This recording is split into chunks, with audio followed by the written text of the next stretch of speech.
kung mahina ang loob mo, umalis ka na ngayon. Pero kung gusto mong matakot hanggang dulo, maligayang pagdating sa bangungot.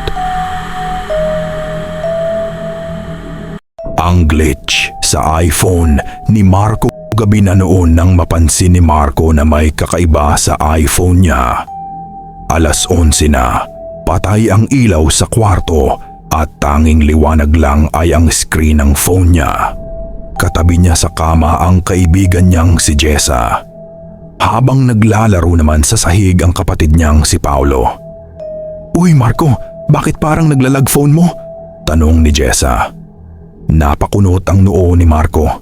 Hindi basta-basta naglalag ang iPhone niya.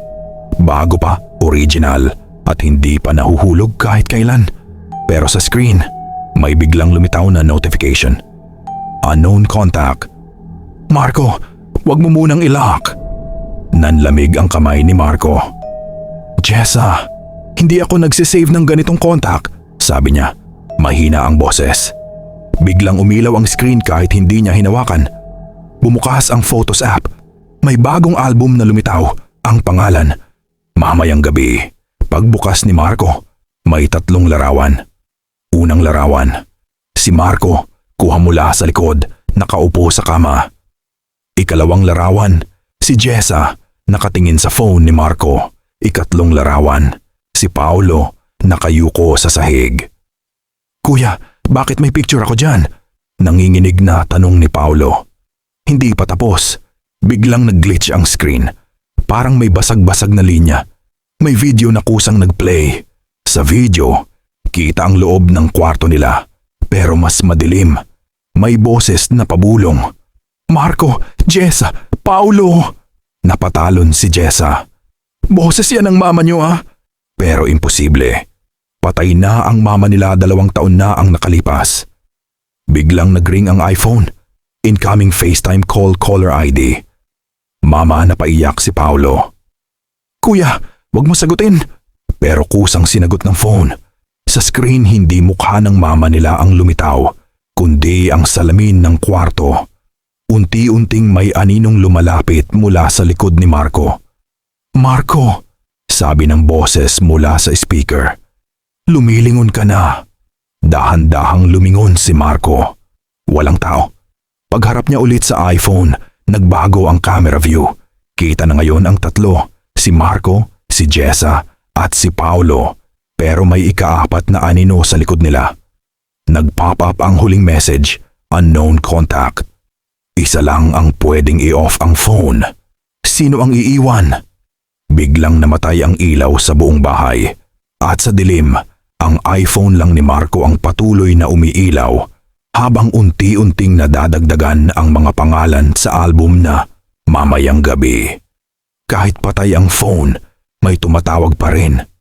Hindi maalala ni Marco kung paano siya nakalabas ng bahay noong gabing iyon. Ang malinaw lang sa isip niya, ang sigaw ni Paolo, ang pagkakahawak ni Jessa sa braso niya, at ang iisang liwanag sa dilim, ang iPhone niyang ayaw mamatay. Kinabukasan, nasa bahay na sila ng tiyahin nila. Ibang lugar, ibang kwarto, ibang kama, pero iisang takot. "Naitapon mo na ba talaga?" tanong ni Jessa. Hindi makatingin kay Marco. Tumango si Marco. "Ibinato ko sa ilog, kita ko mismo, lumubog." Tahimik si Paolo, yakap ang tuhod, nakatitig sa sahig. Bandang 2:00 ng madaling araw, may umilaw sa loob ng kwarto. Hindi galing sa bintana, hindi galing sa ilaw, galing sa ilalim ng kama. Dahan-dahang yumuko si Marco at doon niya nakita ang iPhone niya. Basang-basa. May putik, may lamat ang screen, pero bukas. "Nandito pa rin," pabulong ni Marco. Biglang nag-vibrate ang phone.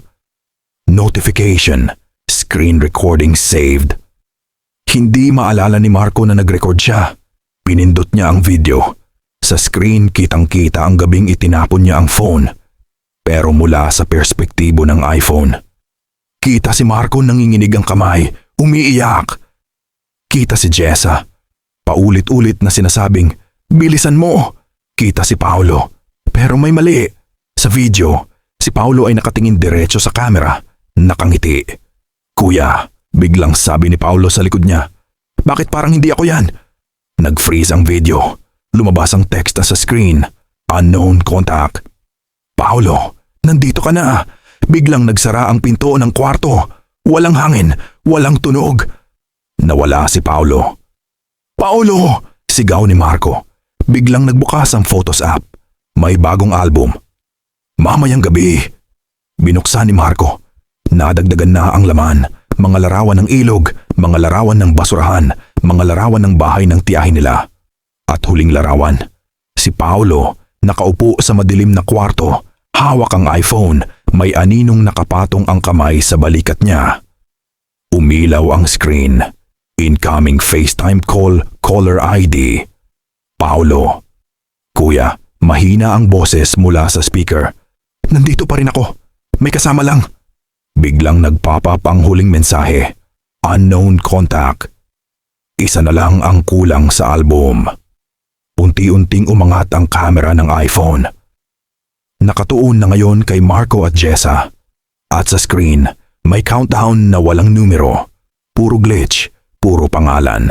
Marco, Jessa, Paulo. At sa ibaba, screen recording will not stop. Kapag napunta sa iyo ang phone, tapos na ang pagpili. 3 araw na ang lumipas mula nang mawala si Paulo. Walang pulis na naniwala. Walang CCTV na may kuha. Walang record na umalis ng bahay ang bata. Para sa mundo, hindi kailanman umiral si Paulo. Si Marco at Jessa na lang ang magkasama ngayon. Hindi na sila nag-uusap tungkol sa iPhone. Hindi rin nila binabanggit ang album na Mamayang Gabi. Pero gabi-gabi, pareho nilang napapanaginipan ang iisang tunog. Vibration ng phone sa dilim.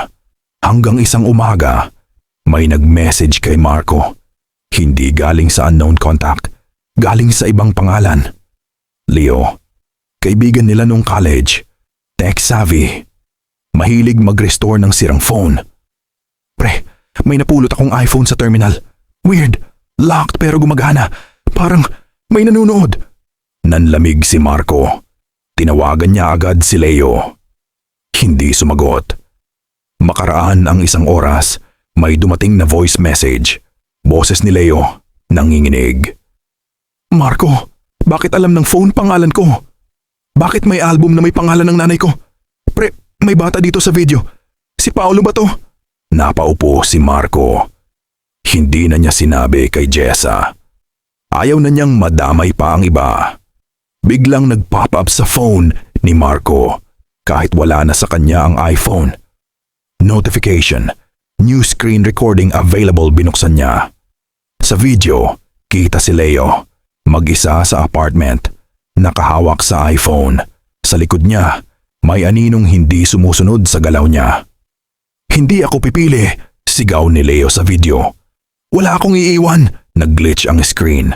Lumabas ang text, unknown contact. Hindi ikaw ang pipili, ikaw ang idadagdag. Biglang umikot ang camera. Sa salamin, makikita si Leo at sa likod niya, si Paulo. Hindi na bata, mas payat, mas maputla, pero nakangiti. Kuya Leo, sabi ni Paulo sa video, ikaw na po ang susunod. Namatay ang ilaw sa video. Pagbalik ng liwanag, walang tao. Isang huling larawan lang ang naisave. Album, Mamayang Gabi. Mga pangalan sa loob, Marco Jessa, Paulo Leo. At sa ibaba, bagong folder. Mamayang umaga. Nanginginig ang kamay ni Marco habang binubuksan niya. May isang larawan pa lang, larawan ni Jessa, kuha mula sa likod, habang nagtatype sa phone niya. At sa status bar ng screen, screen recording on front camera active. Sa likod ni Jessa, may aninong nakangiti. At isang mensahe ang pumasok sa phone ni Marco. Unknown. Contact. Hawak mo na ulit ang iPhone. Hindi mo lang alam. Kapag ikaw na ang nagising na may phone sa kamay, tapos na ang pagtakbo. Nagising si Jessa ng madaling araw na may malamig na liwanag sa mukha niya. Hindi siya gumalaw agad. Hindi dahil inaantok, kundi dahil may tunog. Isang pamilyar na tunog. Vert. Vibration. Dahan-dahan niyang ibinaba ang tingin. May hawak siyang iPhone. Hindi kanya. Hindi rin kay Marco. Dapat. Pero kilala niya ang basag sa gilid ng screen. Kilalang kilala niya ang wallpaper. Larawan ng kwarto nila noon. 3 tao lang dapat. Pero may ika-4 na anino sa gilid ng frame. Marco! Bulong ni Jessa. Nanginginig ang boses. Walang sagot. Sa itaas ng screen. Screen recording on duration. 3:17, 44 na minuto, 3 oras na siyang nire-record. Hindi niya maalala kung kailan nagsimula. Biglang nag-pop up ang notification. Photos updated, 1 new item added to mamayang umaga. Pinindot niya, kahit ayaw ng utak niya. Isang video, pinanood niya. Sa video, kitang-kita si Jessa.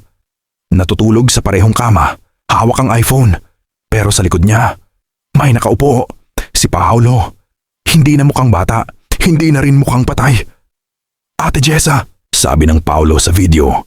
Ikaw na po ang huling gising. Biglang may FaceTime call. Caller ID. Marco, mabilis niya itong sinagot.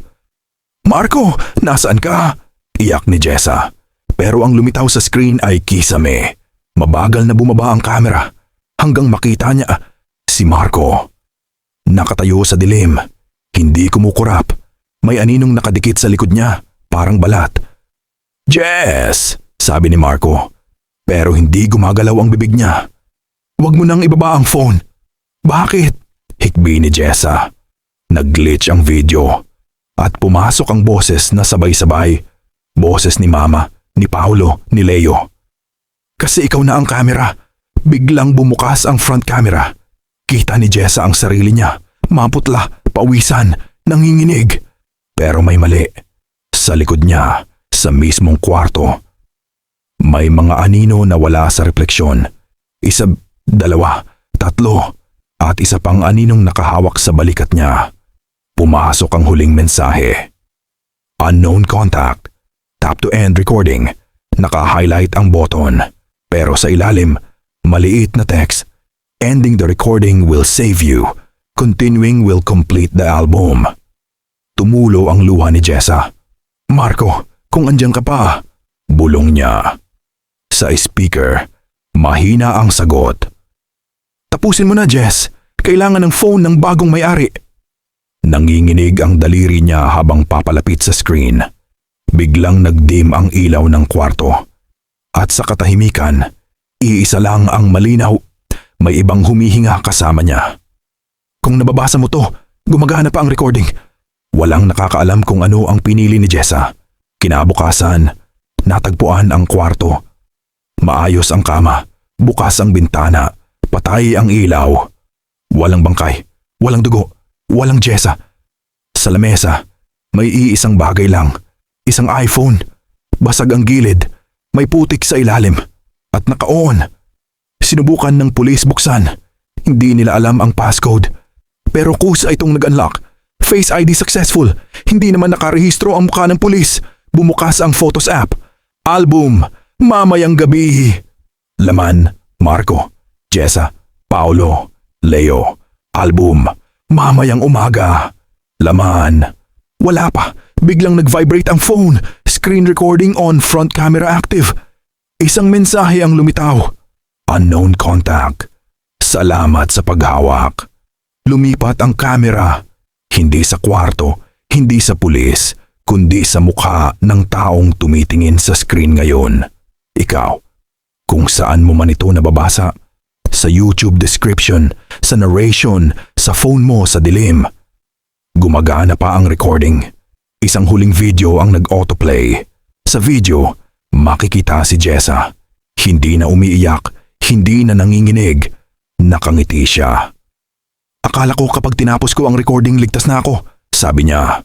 Hindi pala. Lumapit siya sa camera. Kailangan lang pala ng susunod. Nag-glitch ang screen.